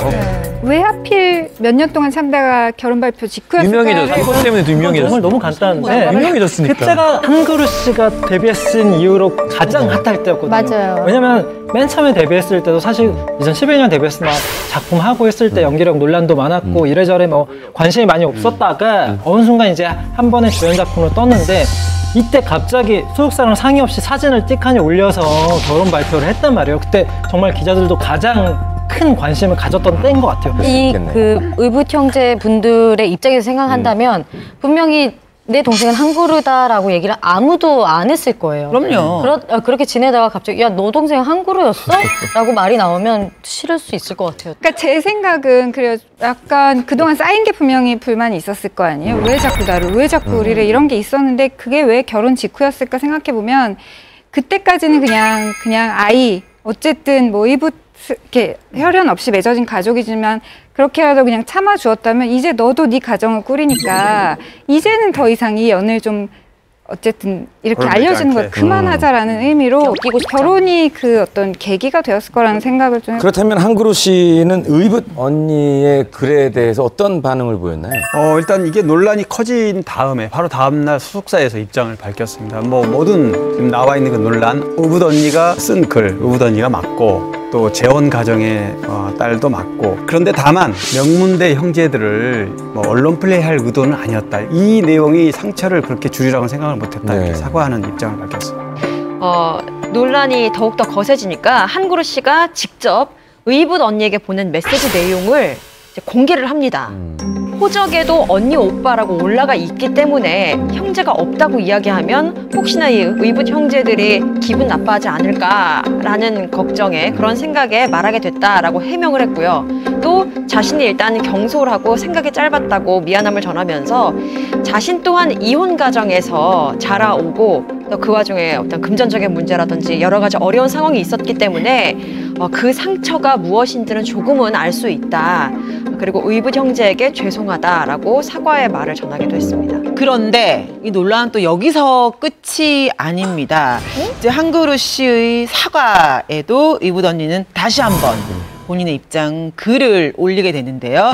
이제 그 내용을 보면 방금 기사들을 확인해보고 또 한그루의 사과문도 내가 읽어봤다. 우리 좀 솔직해지죠. 형제들 질문에 충분히 다른 답변을 할 수 있었을 거라고 생각합니다. 우리를 이용할 조금의 마음도 없었다고 신 앞에 맹세할 수 있나요? 라는 글을 올리면서 2차 공방전을 예고했죠. 사실 부모님에 대해서 혹은 지금 뭐 집에 이렇게 잘 살아면 인스타에 올리고 이런 건 저는 충분히 가능하다고 생각하는데 사실 다른 사람, 그러니까 부모님 얘기까지는 할 수 있는데 이 형제자매 얘기들에 대해서 양해를 받지 않은 채로 굳이 자기 입으로 얘기할 필요가 있었을까? 왜냐하면 다 말하지 않으면 큰일 납니다라고 말하지 않았을 거 아니에요. 그리고 또 만약에 이 한그루 씨의 이붓 형제 자매들의 스펙이 안 좋았다면 한그루 씨는 절대 얘기하지 않았을 거예요. 그럼요, 당연하죠. 그건 저래도 그랬을 것 같은데요. 신인 인터뷰를 해보면 알겠지만 이게 좀 저희 쪽에 나쁜 얘기가 있지만 뭐라도 신인이면 뭐라도 하려고 이렇게 뭐 가족 관계라든지 뭐 친한 사람 중에 친한 연예인 중에 혹시 아는 사람 있는지랑 이런 거를 또 뒤에 소속사에서도 다 얘기해. 기사거리 만들. 그러다 보니까 사실은 본인의 의지와 상관없이 어쨌건 가족 관계를 물어볼 때 아무도 없다라고 말할 수 없으니 그런 얘기를 했는데 근데 그래도 그랬다 하더라도 이렇게 굳이 엄친 딸이라는 타이틀을 이미 달아줬기 때문에 그거를 좀 더 빛나게 해준 뭔가가 더 필요한 거죠, 소스가 사실상은. 예를 들어 이 한그루 씨가 가족들과의 뭐 친했던 일화 같은 거를 인터뷰에 쏟아놨으면 그거는 기분 나쁠 수 있을 것 같은데 단순히 스펙의 관계 그런데 이게 화날 일인가까지는 저도 약간 없다고 얘기하기도 그렇고. 생각. 왜냐면 물어봤을 때 형제가 없다라고 하면은 그건 거짓말이 되는 아니 근데 그러니까 오히려 더 뒤에 설명 복잡하게 해야 될 상황이 될 수 있어요. 얘기하기 근데 곤란한 잠깐만요, 이런 게 있어요. 한그루 씨가 언니들과 오빠가 열심히 공부를 한 뒤 자신들 분야 열정을 보고 느낀 게 많았다라고 얘기한 게 있어요. 마치 계속 뭔가 영향을 받은 것처럼 얘기를 했기 때문에 그 언니 오빠한테 그게 기분이 나쁜 거예요. 그렇다면 그건 문제 인정. 이거 완전 기분이 나쁜 거예요. 누가 봐도 이거는 이런 가정이 아니면 사실 조금 이해하기가 힘든데 저한테도 의붓 형이 하나가 있어요.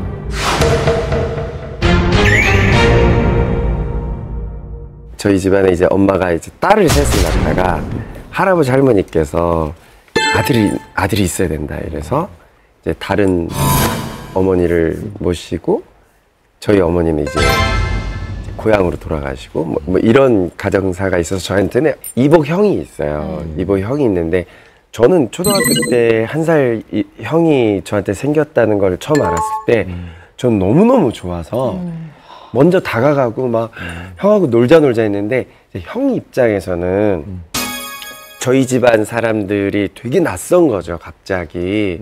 그 형의 인생에서는. 그래서 항상 거리를 두고 항상 제가 이제 친하게 지내려고 해도 먼저 이렇게 딱 선을 그었어요. 근데 이제 철이 들고 이제 좀 커지면서 한 가정에 가장이 확실하게 됐을 때 그때부터는 연락을 이제 저희 끊었어요. 그러니까 그 입장이 되지 않으면 사실은 그 마음을 잘 모르겠는 거죠. 그렇죠. 지금도 연락을 하고 싶지만 형 입장이 있어서 그걸 못 하겠는 거예요. 연예인 동생 입장이니까 저는. 그러니까 제가 또 정체성도 좀 다르니까 형이나 형수나 뭐 그쪽 가족들 입장을 제가 모르니까 참 애매한 입장이 되더라고요. 그러니까 한그루 씨는 한그루 씨 입장이 있을 거고 본인은 친밀한 느낌을 늘 갖고 싶은 느낌이 있을 거 아니에요, 사실은. 근데 또 이쪽 집안에서는 또 아니야, 너는 우리 식구가 아니야 라고 하는 본인들의 입장이 또 있기 때문에 그거는 뭐 이 가족이 아닌 이상은 사실은 양쪽 입장을 잘 모를 수도 있겠어요. 그런데 여기서 좀 판세를 약간 뒤엎을 만한 그런 이야기가 또 나옵니다. 증언이라고 보면 되겠는데요.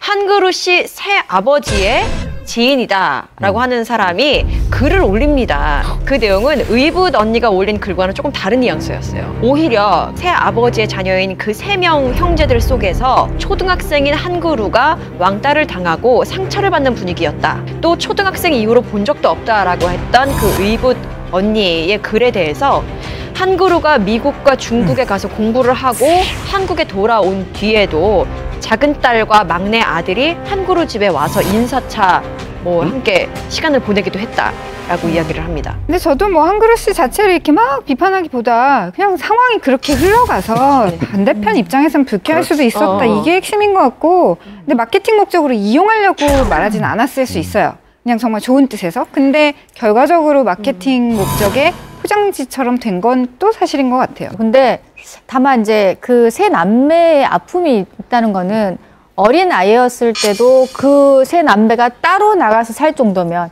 가족의 품을 떠나서 따로 살 때면 정말 많은 상처가 있었긴 하나, 조금만 이해를 했더라면 이렇게까지 문제가 커지지는 않았을 것 같아요. 근데 사실 의붓 형이나 누나가 있는 가족은 참 희한하게도 한쪽이 참 넉넉하고 행복하면 한쪽은 되게 힘들어요. 힘들죠. 네, 그래서 그 힘든 편에 있는 사람들이 느끼는 바와 또 그렇지 않은 쪽에서 느끼는 바는 아주 많이 달라요. 그래서 우리가 이렇게 보면 누가 누구를 이해를 해야 되고 응원을 해야 될지 모르겠지만 그들만의 아픔을 또 우리가 또 감히 이렇게 또 가늠할 수는 없을 것 같습니다. 형제와 서로 다른 입장차를 보여 논란이 된 스타가 있는가 하면 남인 줄 알았는데 알고 보니 형제로 밝혀져 이슈가 된 스타들이 있죠. 네, 지난 2001년이었죠. 인기 배우와 실력파 가수가 알고 보니 형제였다라는 소식이 전해졌습니다. 그 주인공은 바로 손지창 씨와 임재범 씨입니다. 맞아요. 저도 그때 두 분이 형제라고 밝혀졌을 때 두 분이 너무 안 닮으셔서 완전 정말 의외다라고 생각했거든요. 그러면 어렸을 때 헤어졌던 건가 아니면 어떤 건가 좀 궁금했었거든요. 두 사람은 한 아버지 밑에서 태어난 형제가 맞고요. 어머니가 다릅니다. 그러니까 이복 형제인 건데요. 여기서 놀라운 것은 아버지가 바로 60, 70년대 방송가를 주름 잡았던 아나운서 임택근 씨였습니다. 요즘 젊은 세대들은 뭐 인터넷에서 검색해보지 않으면 잘 모를 텐데, 뭐 예를 들면은 임택근의 모닝쇼라든가 이런 자신의 이름을 건 프로그램도 진행을 했고, MBC에서는 뭐 아나운서 실장, 상무, 전무이사 다 거쳤고, 또 뭐 퇴직하고 나서는 뭐 기업인으로 활동을 했고요. 한국복지재단 이사장도 맡았고, 이렇게 아주 화려한 경력을 가지신 분입니다. 그러니까 인기 아나운서였던 임택근 씨한테 두 아들이 있었던 게 공개가 안 됐었던 거잖아요. 그렇죠. 그럼 두 번의 결혼으로 이복 형제가 태어났다는 얘기인데, 그럼 첫 번째 아내에게서 태어난 분이 임재범 씨, 두 번째 아내에게서 태어난 분이 손지창 씨인 거죠? 처음에 뭐 그렇게 알고 계신 분이 많았는데, 또 놀랍게도 두 사람에게는 또 다른 출생의 비밀이 있었습니다. 또 놀랍게도 두 사람에게는 또 다른 출생의 비밀이 있었습니다.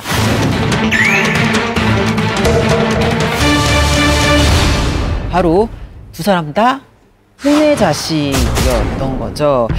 임재범 씨가 62년생, 손지창 씨가 70년도생이에요. 8년 사이에 두 사람이 태어나게 된 거죠.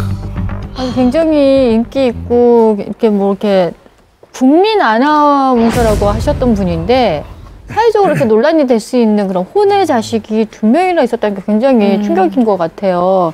근데 다른 것보다 제가 볼 때는 손지창 씨나 임재범 씨도 굉장히 힘들었을 것 같아요. 왜냐하면 아버지라 부르지 못하는 홍길동의 아픔 있잖아요. 네. 뭐 손지창 씨와 임재범 씨의 그 가정사가 알려진 이후에 극적으로 이제 3부자가 상봉하는 화해 모습이 펼쳐지기도 했습니다. 설날에 임택근 씨의 집에 손지창 씨 부부 그리고 임재범 씨 예비 부부가 함께 모여서 첫 번째 이제 상봉이 있었고요. 그 다음에는 임재범 씨 결혼식에서 또 한 번의 상봉이 있었습니다. 그럼 성인이 되어서 이렇게 약간 뭐 이해하고 화해하고 이런 자리였던 건가요? 그 진실은 이제 11년 뒤에 밝혀지게 되는데요. 손지창 씨가 조금은 충격적인 고백을 합니다. 당시에 뭐 2001년도에 3부자가 화해하는 모습은 사실은 어떻게 보면 쇼에 가까웠다라는 얘기와 함께 현재는 아예 아버지와 왕래가 없는 상태다라고 고백을 했고요. 당시 손지창 씨가 가족사를 밝힌 이유는 이제 임재범 씨와는 당시에는 교류를 좀 했나 봐요. 두 사람은 사이가 나쁘지 않았던 것 같아요. 근데 이제 기자들이 그런 가정사를 좀 알고 가족사를 공개하는 건 어떻겠냐라고 조금 설득을 해서 어쩔 수 없이 그렇게 좀 모양새를 만들어서 하게 됐다라는 얘기를 한 적이 있어요. 어쨌든 그러면 손지창 씨도 뭐 기자분들이 원래 설득을 하긴 했지만 본인도 의사가 있었기 때문에 뭐 어쨌든 공개를 했던 건데 왜 굳이 나중에 돼서 시간이 흘러서 이건 쇼였다라고 폭로를 했을까요?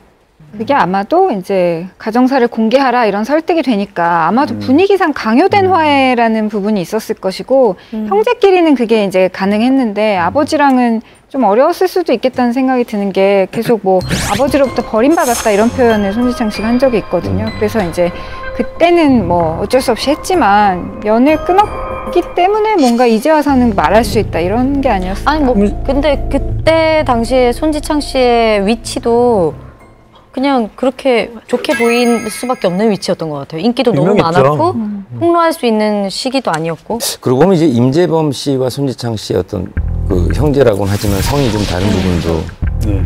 네, 손지창 씨의 어머니가 70년에 그 미스 충북 출신이라고 해요. 근데 그때 손지창 씨를 낳은 후에 이제 미혼모가 돼서 살아왔다고 하는데 그래서 호적에도 아이를 올려야 되잖아요. 근데 이모부의 그 성을 따라서 호적에 올리게 됐고 그 이모부님께서 그 이후에 굉장히 그 친자식처럼 손지창 씨를 잘 이렇게 돌봐줬다고 합니다. 그래서 이모부님을 생각해서라도 손 씨라는 것이 자신은 자랑스럽고 앞으로도 이러한 사실은 변하지 않을 거라고 이렇게 이야기한 바가 있어요.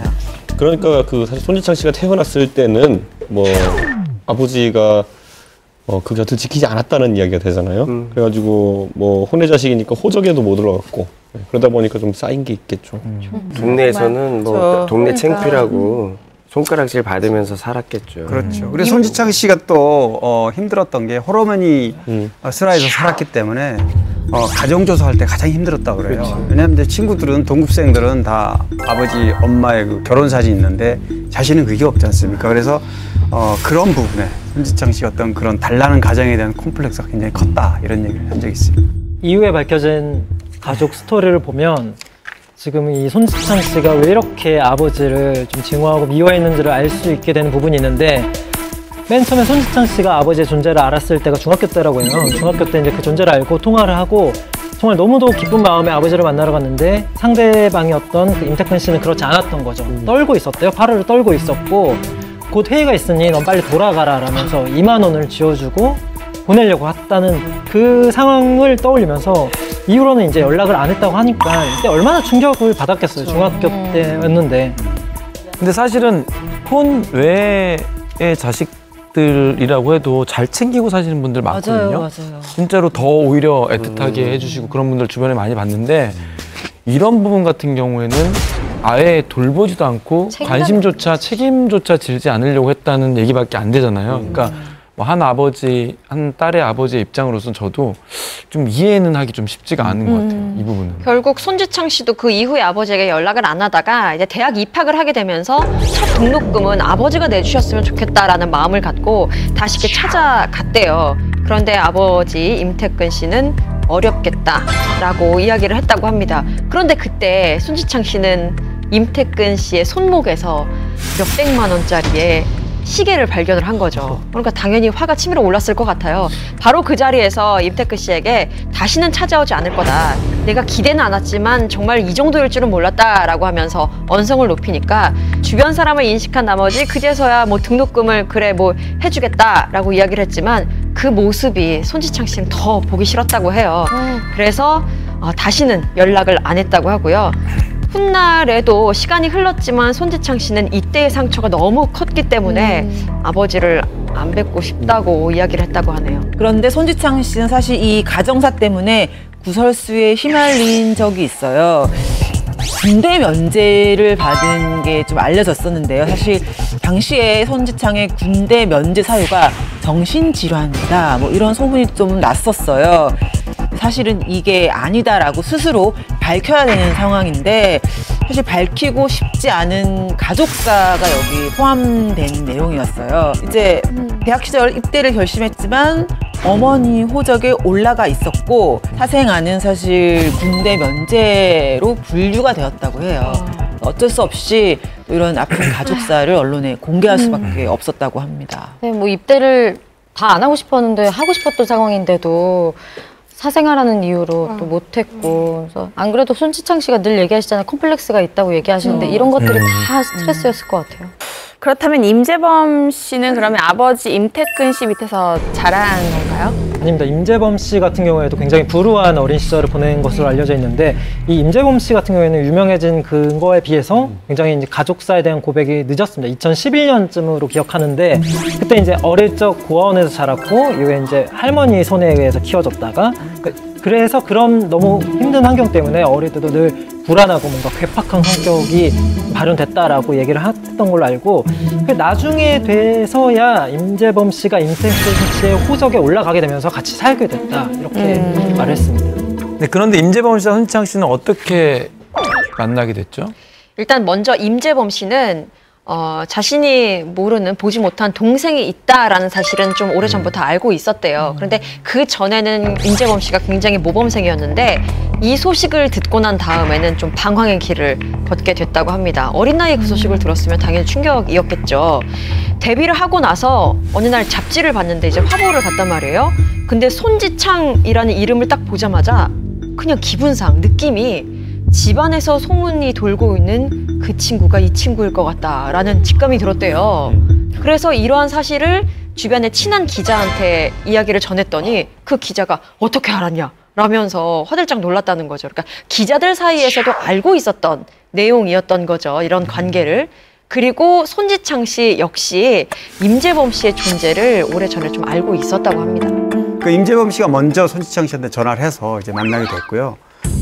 손지창 씨가 평소에 뭐 신화위로 굉장히 활발하게 활동했으니까 임재범 씨가 신화위 팬이었고, 또 자신의 형이 신화위의 보컬이라는 사실에 굉장히 자부심을 가지고 있었다.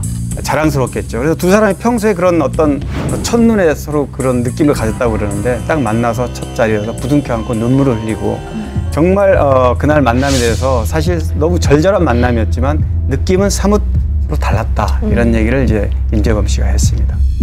만약에 나의 배다른 형제가 같은 연예계 활동을 하고 있었고 뒤늦게 그 사실을 알게 됐다면 여러분들은 어떤 심경일 것 같으세요?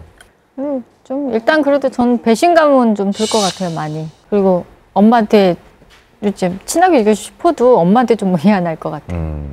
저 같은 경우는 진작에 알았더라면 좀 서로가 의지가 되고 얘기도 하고 이랬을 텐데라는 아쉬움이 좀 있을 것 같아요. 물론 부모님들끼리 어떤 문제가 있긴 하지만 형제끼리는 서로가 잘못한 거나 무슨 원한을 가질 그렇지. 이유는 별로 없으니까 그 어른들의 문제였고. 가난했던 가정 환경 속에서 집안을 일으킨 스타들이 있습니다. 이효리 씨는 집이 아닌 곳에서 살았다. 자동차 이런 거. 집이 아닌 곳, 바로 이발소였습니다. 이사도 많이 다녀가지고 주민등록 초본이 2장 정도 되면 굉장히 많이 가는 거거든요. 원빈 씨의 고향은 정선의 아주 작은 산골 마을에서 태어났죠. 가난한 형편 때문에 팔기도 하고 초등학교 들어가기 전부터 직접 돈을 벌어서 생활을 했다고 해요. 우와.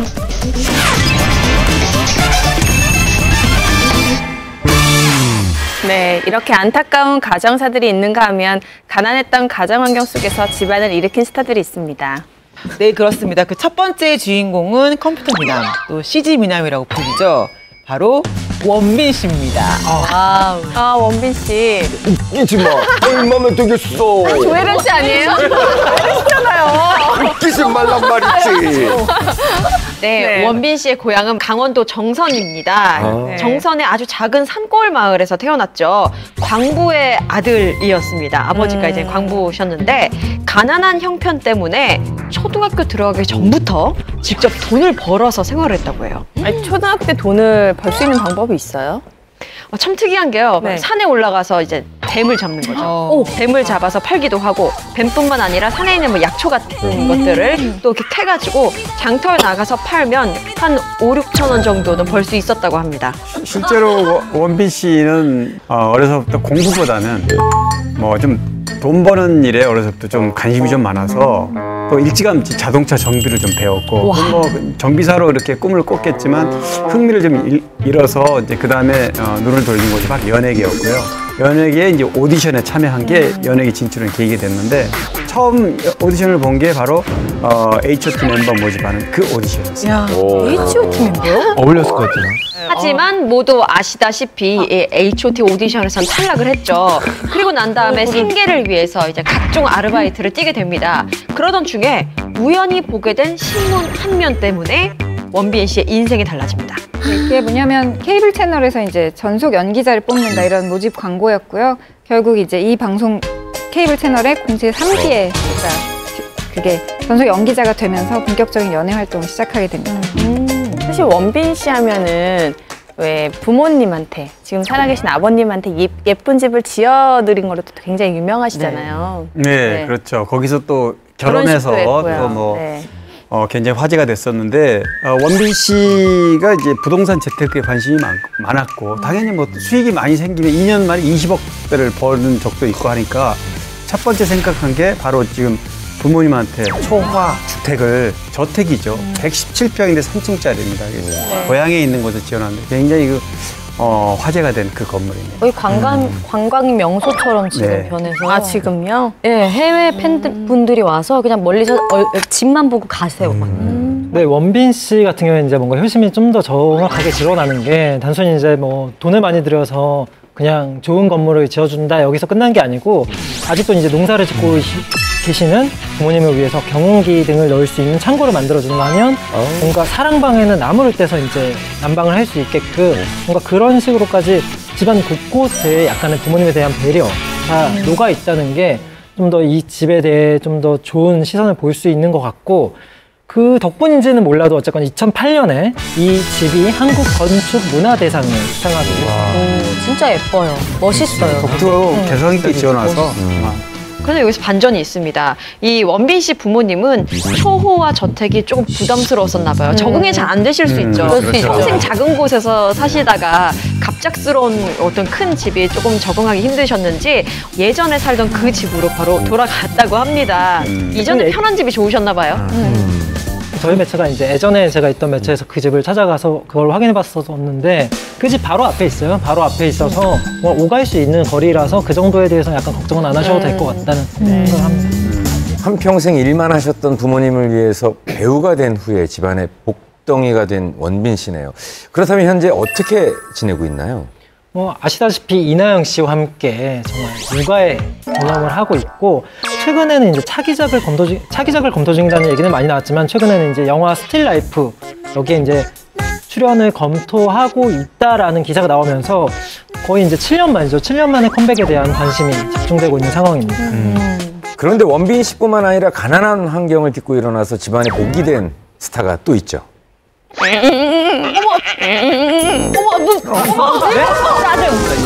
네, 죄송합니다. 네, 이 3초 애교 하나로 남심을 흔들었던 분이죠. 걸스데이 해리 씨입니다. 이거 좀 아니었어요? 아, 나쁘지 않았어요. 괜찮았어요. 이게 해리가 해서 귀여운 게 아니라 20대 초반이 하면 귀엽구나. 웬일이야, 더 슬프다. 그거 어떻게 할 수가 없는 거잖아요. 2010년 걸스데이로 데뷔한 해리 씨, 한 예능 프로그램 그 진짜 사나이에서 아무도 할 수 없는 범접할 수 없는 그 애교 한 번으로 정말 일약 스타덤에 올랐습니다. 그리고 그 다음 작품이 바로 응답하라 1988이었죠. 이 드라마를 통해서 정말 발군의 연기력도 보여주면서 스타의 자리에 올랐는데 이 작품에서 보여줬던 철없는 이미지와는 달리 실제로는 좀 형편이 안 좋았던 자신의 집을 살리는 그런 효녀였다고 합니다. 네, 맞습니다. 뭐 해리 씨는 정말 워낙 힘들어서 부모님과 따로 뭐 단칸방에 살다가 또 따로 살기까지 할 정도로 어려웠다고 그래요. 그래서 이사도 많이 다녀가지고 주민등록 초봉이 2장 정도 되면 굉장히 많이 가는 거거든요. 한 20-30번쯤 가야 2장 이렇게 되는 건데 그 정도로 이사를 많이 다녔다고 해서 많이 놀라게 했죠. 어머님께서 굉장히 많이 고생을 하셨다고 해요. 뭐 15년 동안 공장에서 일을 해서 그런 어머니의 모습을 보면서 혜리 씨가 꼭 성공을 해야 되겠다라고 다짐을 하는 계기가 됐다고 합니다.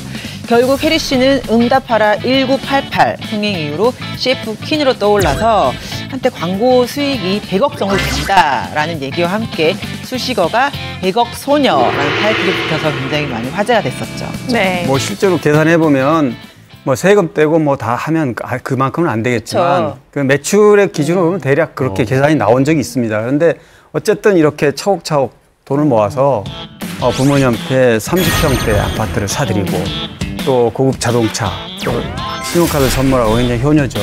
그리고 해외여행도 이제 뭐처럼 같이 가족끼리 가서 물론 경비는 다 혜리 씨가 다 됐다고 그러니까 대단한 효녀가 된 거죠. 저도 진짜 연예계 활동하면서 번 돈 상당 부분을 가족들을 위해 가지고 이렇게 사용했다는 얘기인데 혜리 씨가 어린 나이에 가장 역할을 하고 있는 것 같습니다. 그런데 사실 혜리 씨보다 더 앞서 가난한 집안을 일으킨 아이돌로 주목받은 스타가 있었다는데요. 네, 일명 속일댁이라고 불리는 이분이죠. 4년간의 공백기를 깨고 컴백을 앞두고 있는 섹시 디바 이효리 씨입니다. 이효리 씨는 98년도에 핑클로 데뷔한 후에 현재까지도 정말 여자들의 워너비 스타입니다. 그런데 이효리 씨가 많은 분이 아시다시피 좀 가난한 어린 시절을 보냈다고 합니다. 심지어는 집이 아닌 곳에 살았다. 뭐 이런 얘기도 했었죠. 집이 아닌 곳에 산다뇨? 그럼 뭐 천막 같은 데서 산 건가요? 자동차 이런 거. 집이 아닌 곳. 그곳은 바로 이발소였습니다. 네, 이효리 씨 아버지께서 이발소를 운영하셨잖아요. 근데 어린 시절에 화장실도 없던 그 8평 남짓한 이발소에서 생활을 했는데 그 안에 8평 안에 2평짜리 정도의 방이 있었다고 해요. 근데 그 방에서 6식구가 살았다고 합니다. 그러니까 너무 그 생활이 불편하다 보니까 가족의 목표가 정말 내 집 마련이었다고 해요. 저는 그 시골의 부모님이 이제 너무 아침부터 저녁까지 시장에서 고생하시니까 네. 우리 집이 되게 부유한 집안은 아니구나라는 생각을 어렸을 때부터 했나 봐요. 남들 다 무슨 학원 다니잖아요. 친구들이 죽어도 저는 안 간다고 철이 일찍 들은 거죠. 그래서 학원을 안 갔어요. 공부하기 싫어서 안 간다는 건 아니고. 강 국장님 스스로 해서 전교 1등 했습니다. 와, 예. 이준석 씨보다 좋겠죠, 제가. 와. 네. 초등학교 때. 네.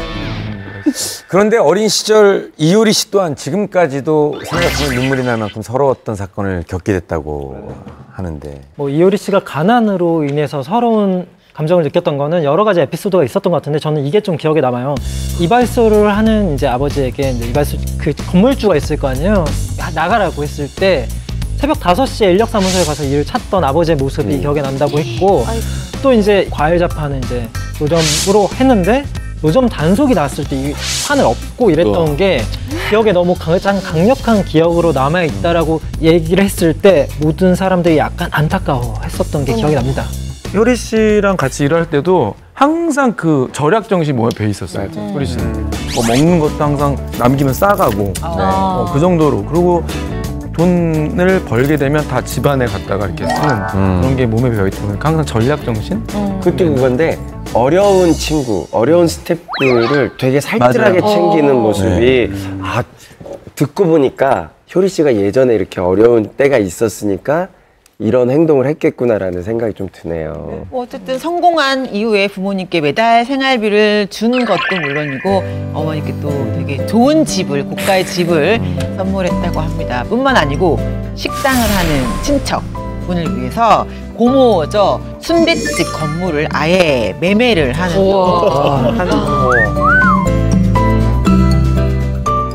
이효리 씨가 오랜 공백기 끝에 드디어 컴백한다는 소식이 전해지고 있어서 또 한 번의 화제가 되고 있어요. 맞습니다. 네. 결혼 생활 이후에 사실 컴백을 하지 않아서 많은 분들이 기다렸는데 현재 4년 만에 올 상반기에 컴백을 앞두고 있다고 합니다. 벌써 여러 방송사들끼리 치열한 섭외 전쟁이 돌입했을 만큼 여전히 탑 클래스 자리를 유지하고 있는데요. 특히 이번에는 이효리 씨가 직접 대부분의 곡들을 작사, 작곡할 예정이어서 굉장히 기대를 모으고 있네요. 네, 이런 말이 있습니다. 사랑은 가장 가까운 사람. 가족을 돌보는 것부터 시작된다. 다른 이에게 사랑을 주기 전에 가장 가까이에 있는 가족부터 사랑하는 마음을 가져보는 건 어떨까 싶네요. 네, 오늘 풍문쇼에서는 스타의 숨겨진 가족 이야기라는 주제로 함께 이야기해봤습니다. 네, 오늘 저희가 준비한 풍문은 여기까지입니다. 다음 시간엔 더 쇼킹하고 더 뜨거운 풍문으로 찾아뵙겠습니다. 여러분 감사합니다. 감사합니다. 고생하셨습니다. 고생하셨습니다. 아, 진짜 고생하셨습니다.